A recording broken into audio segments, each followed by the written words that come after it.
podemos acostar sin lavarnos con la sangre de Jesús.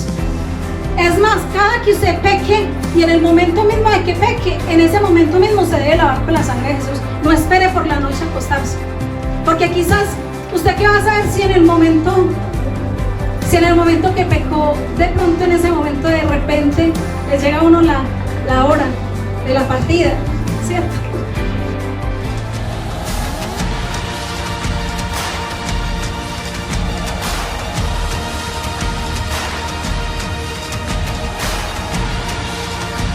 Aquí encuentras al que da la fe, esperanza y amor.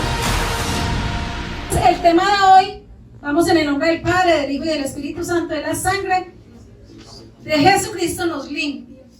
La sangre de Jesucristo nos limpia. Vamos a Efesios, primera de Pedro 1, 17, 21. Y dice así: y si invocáramos por Padre a aquel que sin excepción de personas juzga según la obra de cada uno, conducíos en el temor todo el tiempo de vuestra peregrinación, sabiendo que fuiste rescatados de vuestra vana manera de vivir, por la cual recibiste de vuestros padres, no con cosas corruptibles como con oro o plata, sino con la sangre preciosa de Jesucristo, como de un cordero sin mancha y sin contaminación, ya destinado desde antes de la fundación del mundo, pero manifestado por el postrer tiempo por amor de vosotros, mediante el cual creíste en Dios, quien le resucitó de los muertos y ha dado gloria, para que vuestra fe y esperanza sean en Dios.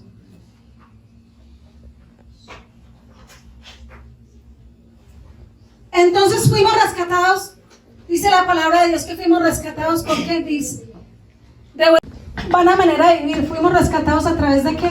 De la sangre de Jesucristo, el Hijo de Dios. Mejor dicho, la sangre de Dios mismo, ¿cierto? Que Jesús es el Dios mismo. Mediante la sangre de Cristo hemos sido rescatados de la vana manera de vivir.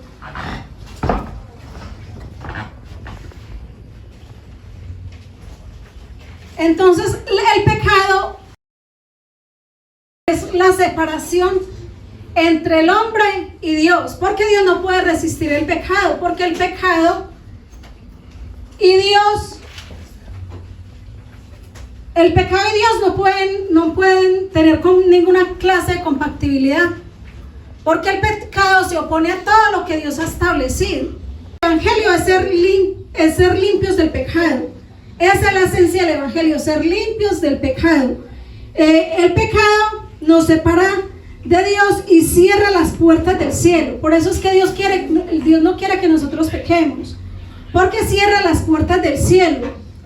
El pecado trae pobreza, tanto espiritual como también material. Por eso Dios no quiere que nosotros pequemos. El pecado también trae sufrimiento a la vida de nosotros. Por eso Dios no quiere que nosotros pequemos. Y el pecado trae consecuencias eternas. Por eso es que Dios no quiere que nosotros andemos en pecado. No porque Dios quiera imponernos algo simplemente, sino por las consecuencias que trae el pecado. Las consecuencias que no solamente son momentáneas o que en la tierra, sino que también son eternas. Digan, el pecado trae consecuencias eternas. Entonces, del pecado también solamente podemos ser libres a través de la sangre de Jesús. La salvación consiste en redención, reconciliación, justificación y santificación. Vamos a estudiar cada una de ellas.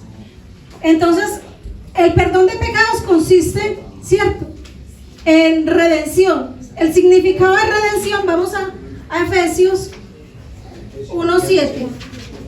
El significado de redención es comprado de nuevo, redimido del pecado. También significa ser rescatado, ser sacado de esclavitud del cautiverio mediante precio. Eso significa redención. ¿Qué significa redención? Comprado de nuevo. Mire todo el significado que trae redención, ¿cierto? Rescatado también de la esclavitud, del cautiverio a un precio muy alto, ¿cierto? Que ese fue el precio que Dios nos dio, pagó por nosotros a través de Jesús. Dice entonces Efesios 1:7 dice: en quien tenemos redención por su sangre y perdón de los pecados, según las riquezas de su gracia. Diga, gracia, regalo no merecido. A través de la sangre de Jesús tenemos redención de nuestros pecados. Entonces vamos a mirar que a través de la sangre de Jesús tenemos redención, tenemos reconciliación, tenemos justificación y tenemos santificación. También somos reconciliados, ¿cierto? A través de la sangre de Jesús. Y reconciliado significa volver a la amistad de nuevo con Dios. Porque antes ya no éramos amigos de Dios. ¿Por qué? Por causa del pecado estábamos separados del amor de Dios. Entonces dice así, Colosenses 1, del 19 al 22. Dice así: por cuanto agradó al Padre que en él habitase toda plenitud, y por medio de él reconciliar consigo todas las cosas, así como las que están en la tierra como las que están en el cielo, haciendo la paz mediante la sangre de su cruz. Y vosotros también, que eres en otro tiempo extraños y enemigos en vuestra mente, haciendo malas obras, ahora os ha reconciliado en su cuerpo de carne por medio de la muerte, para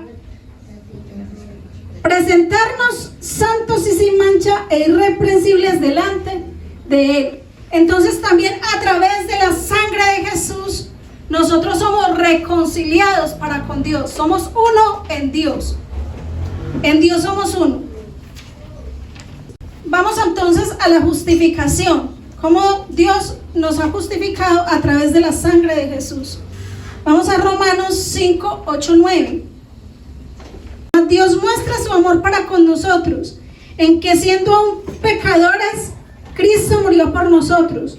Pues mucho más, estando ya justificados en su sangre, por él seremos salvos de la ira.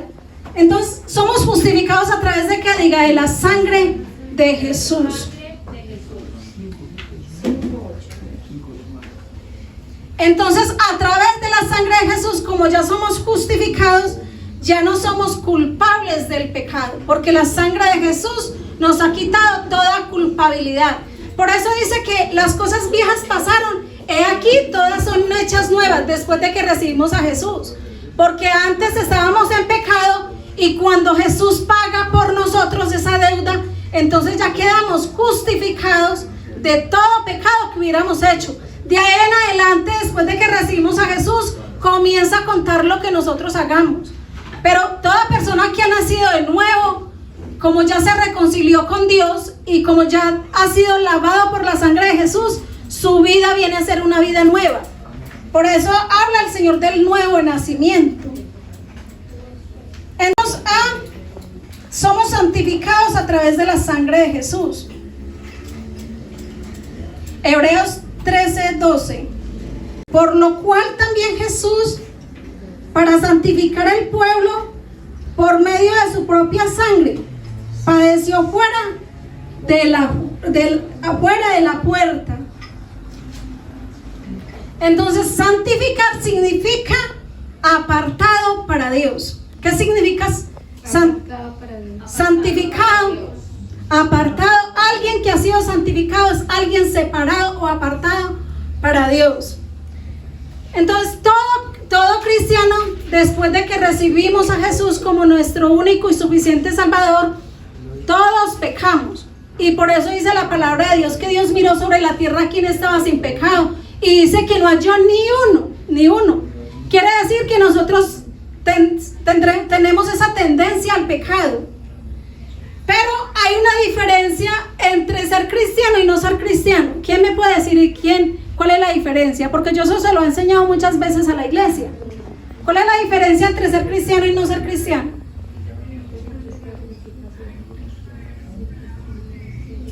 Estar con Cristo, No, que teniendo la oportunidad de pecar, no pecamos. Es el cristiano teniendo la oportunidad de pecar, porque todos tenemos iguales de oportunidades para pecar, nosotros hemos tomado una decisión en no pecar. Pero ¿cuál es la diferencia? Una también es entre el cristiano y el inconverso. El cristiano peca y se aparta del pecado. O sea, peca una sola vez, pero ese pecado no es reiterativo. Porque yo les dije eso, recuerden que el miércoles les enseñé eso. El miércoles les enseñé. Cuando uno es cristiano, uno peca, pero inmediatamente se aparta de ese pecado y no siente dolor. Y es más, llora. Y es más, si tiene la oportunidad de reivindicarse de lo que hizo, también se reivindica. Y también si tiene que pagarle a alguien el daño que le ha hecho, lo paga. Pero la persona que es inconversa peca y peca deliberadamente. Y es reiterativa en el pecado. Entonces, por ejemplo, una persona que no tiene un arrepentimiento genuino, usted le dice a esa persona que no sea palabrosa, que no diga palabras soeces, y esa persona constantemente lo está haciendo porque no tiene un arrepentimiento genuino. Una de las cosas que yo, cuando comencé el cristianismo, comenzamos a tener luchas fue con eso. Porque yo antes de yo llegar a los pies de Cristo, yo no era una persona palabrosa. Y cuando comencé los caminos del Señor me machacaba y ahí mismo una palabra soez. Y el Espíritu Santo me comenzó a traer convicción de pecado y a mostrarme que eso no estaba bien hecho, que eso estaba mal hecho. Y yo decía, pero tan raro, porque si yo antes no lo hacía, ahora siendo cristiana, ¿por qué me va por hacer eso? Y es porque el pecado siempre va a estar al acecho y siempre va a estar ahí buscando la oportunidad que nosotros le demos para que lo pongamos por obra, ¿cierto? Pero entonces el inconverso peca, siente remordimiento, pero el remordimiento, como no es arrepentimiento, el arrepentimiento genuino es yo peco y me aparto para alcanzar misericordia y ya no lo vuelvo a hacer. Pero el remordimiento me lleva a que yo en el momento siento dolor por lo que hice o siento rechazo por lo que hice, pero después lo estoy volviendo a hacer porque no tengo un arrepentimiento genuino, me lleva a apartarme. El remordimiento me lleva a consecutivamente estar haciendo lo mismo. Eso lleva a ser el remordimiento de una persona.